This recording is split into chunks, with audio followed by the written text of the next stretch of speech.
विद्यार्थियों, कल हमने 1857 के विद्रोह के बारे में चर्चा प्रारंभ की थी और आज उसी श्रृंखला में दूसरा व्याख्यान है। आप सभी जानते हैं कि पहले हमारा देश गुलाम था, 1947 में आज़ाद हुआ और ये जो आज़ादी हमें मिली बड़ी कठिनाइयों के बाद मिली, बड़े संघर्ष के बाद मिली, बड़े त्याग के बाद और बलिदान के बाद मिली। और यह जो त्याग और बलिदान की जो कहानी है या जो यह इतिहास है, यह कोई 1-2 वर्षों का नहीं। अंग्रेज़ों के खिलाफ बहुत लंबी लड़ाई, जिसमें दशक नहीं शतक से भी अधिक। कहाँ अंग्रेज़ 1757 में एक राजनीतिक शक्ति बन रहे हैं प्लासी के युद्ध में, और फिर उसके 100 साल बाद 1857 का विद्रोह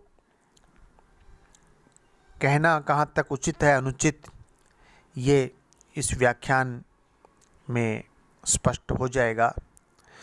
तो फिर और 1857 के बाद फिर 1947 में आज़ादी। तो अंग्रेज़ों के खिलाफ जो एक राजनीतिक जो लड़ाई है वो लगभग 200 सालों की लड़ाई। और हम 1857 की जब बात कर रहे हैं,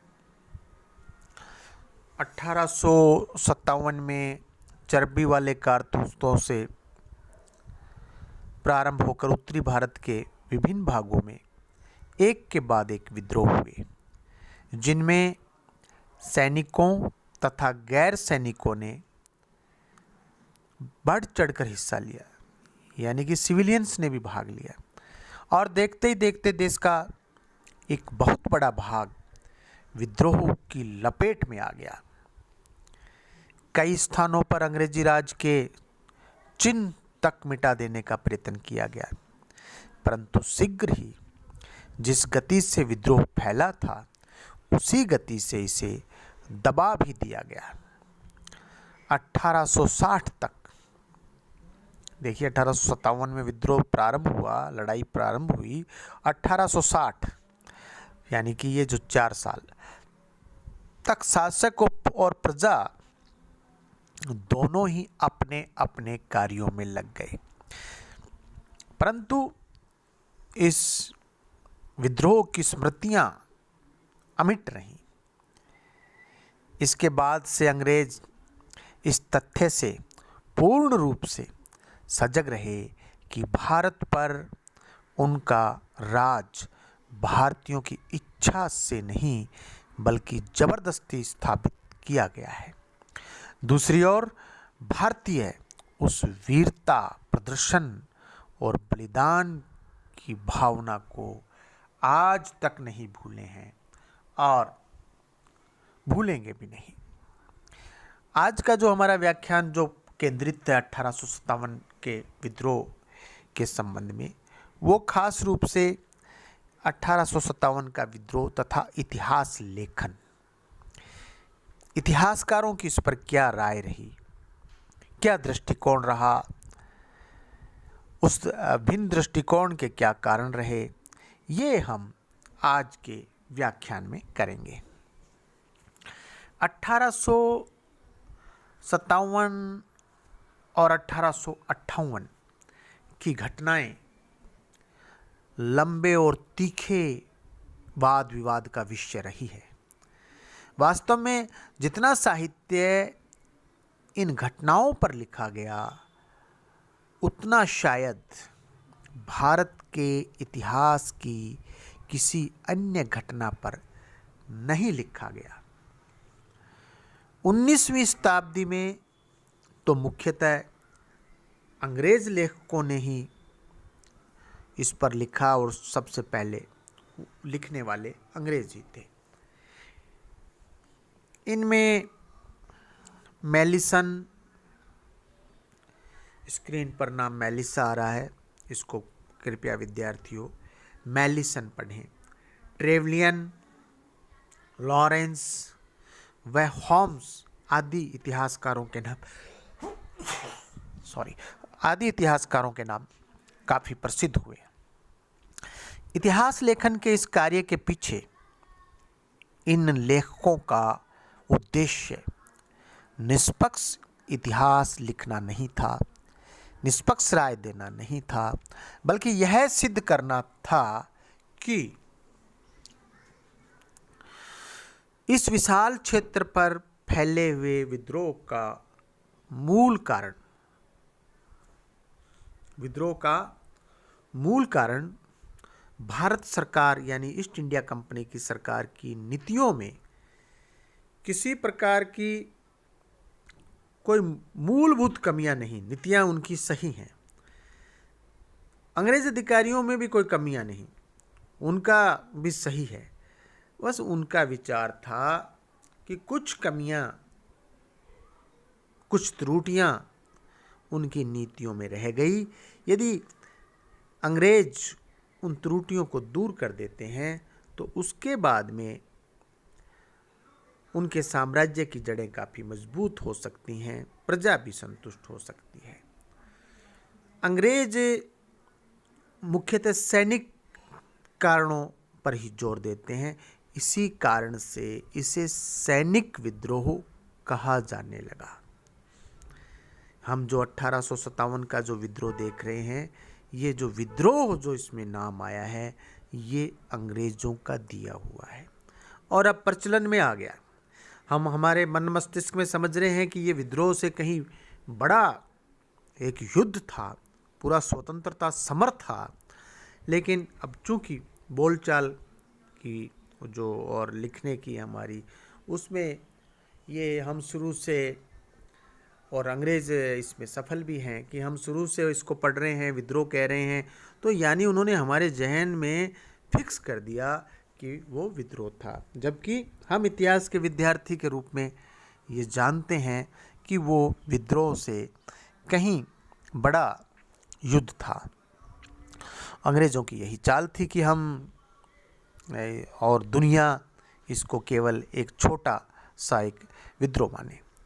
इन लेखकों ने असैनिक जनता के योगदान की या तो उपेक्षा की या इसे कुछ स्वार्थी लोगों की स्वार्थ परायणता का परिणाम मानकर महत्वहीन समझा। ब्रिटिश सरकार के दमन के डर से भारतीय लेखकों ने इस विषय पर बहुत ही कम लिखा। भारतीय पक्ष के विषय में कुछ जानकारी मुकदमों के दौरान दी गई गवाही से मिलती है। सैयद अहमद खां का नाम यहाँ लिया जाएगा, जिन्होंने विद्रोह के तुरंत बाद लिखा, और दूसरा जो बड़ा नाम लिया जाएगा जिन्होंने बहुत, हालांकि वो इतिहास की दृष्टि से उन्होंने नहीं लिखा, लेकिन उनका जो विश्लेषण है वो इतिहास में दर्ज हो गया, वो हैं वीर सावरकर, विनायक दामोदर सावरकर, वीर सावरकर, जिन्होंने 20वीं शताब्दी के प्रारंभ में लिखा और इस विषय पर अपने विचार प्रकट किए। सावरकर ने इस संघर्ष को भारतीय स्वतंत्रता संग्राम के रूप में देखा। ये इतिहास में दर्ज उनका दृष्टिकोण, और जिस पर सभी भारतीय इतिहासकार कुछ असहमत भी हो सकते हैं, लेकिन अधिकांश भारतीय इतिहासकार इस पर सहमत हैं। परंतु उनका उद्देश्य विद्रोह का इतिहास लिखना नहीं था, बल्कि उस समय के कारनामों पर प्रकाश डालकर आने वाले पीढ़ियों में राष्ट्रीयता तथा देश के लिए बलिदान की भावनाओं को जागृत करना था। तो वीर सावरकर का जो लेखन है वो हमारे लिए एक इतिहास के स्रोत के रूप में काम आता है। स्वतंत्रता के बाद भी इस विषय पर काफ़ी कार्य हुआ। 1957 में इस विद्रोह की शताब्दी के अवसर पर कई पुस्तकें प्रकाशित हुईं, जिनमें सुरेंद्रनाथ सेन, रमेश चंद्र मजूमदार, शशि भूषण चौधरी, पूर्णचंद जोशी की पुस्तकें उल्लेखनीय हैं। सुरेंद्रनाथ सेन की पुस्तक में जो भारत सरकार के कहने पर लिखी गई थी, इन घटनाओं का संतुलित विवरण मिलता है। इस पुस्तक में सेन यह तर्क देते हैं कि यद्यपि इसे राष्ट्रीय संग्राम नहीं कहा जा सकता, पर इसे सैनिक विद्रोह की संज्ञा देना भी गलत होगा, क्योंकि यह कहीं भी केवल सैनिकों तक सीमित नहीं रहा। अवध में यह एक जन आंदोलन बन गया था, जहां देशभक्तों ने अपने राजा तथा राज्य के लिए संघर्ष किया। इसके बावजूद सेन अवध के विद्रोहियों को स्वतंत्रता का अग्रणी नहीं मानते, क्योंकि वे राष्ट्रीय तथा व्यक्तिगत स्वतंत्रता की भावना से पूर्णतः अनभिज्ञ थे। ये सुरेंद्रनाथ सेन ने अपनी पुस्तक में लिखा। भारत सरकार ने प्रसिद्ध इतिहासकार रमेश चंद्र मजूमदार को 1757-58 के विद्रोह का इतिहास लिखने के लिए सरकारी स्तर पर नियुक्त किया था, परंतु सरकारी नुमाइंदों से अनबन होने के कारण उन्होंने यह कार्य करने से इनकार कर दिया तथा स्वतंत्र रूप से अपनी पुस्तक प्रकाशित की। मजूमदार ने इस विद्रोह का क्रमबद्ध इतिहास नहीं लिखा, बल्कि इसके विषय में कुछ भ्रांतियां दूर करने के उद्देश्य से कुछ तथ्य सामने रखे हैं। उनके विचार में इसे राष्ट्रीय आंदोलन नहीं कहा जा सकता। इसने देश के विभिन्न भागों में अलग अलग रूप धारण किए। उनकी मुख्य देन इस विद्रोह के गंभीर प्रभाव के प्रति आने वाली पीढ़ियों का ध्यान आकर्षित करना है। अगली पुस्तक शशि भूषण चौधरी, जिसने अपनी पुस्तक में 1757-58 की घटनाओं का जो है उन्होंने उल्लेख किया और इनको वह सैनिक व असैनिक विद्रोहों के मिश्रण के रूप में देखते हैं। उनका कहना है कि इस विद्रोह का पहले के कृषक विद्रोहों से संबंध देखा जा सकता है। उन्होंने इस ओर ध्यान आकृष्ट किया कि मूल रूप से लोग अपनी संस्कृति और तौर तरीकों की रक्षा करने का प्रयत्न कर रहे थे। 1957 में ही पूर्णचंद जोशी की पुस्तक प्रकाशित हुई। यह मार्क्सवादी दृष्टिकोण से लिखी गई। स्वयं जोशी ने इसमें 2 अध्याय लिखे, जिनका विषय 1857 का हमारे इतिहास में स्थान, और एक अध्याय जो लिखा, ये तो पहला अध्याय था जो उन्होंने लिखा। दूसरा अध्याय 1858 के लोकगीत। एक पुस्तक आई तालमीज खल्दून। इन्होंने आर्थिक कारणों का विश्लेषण किया।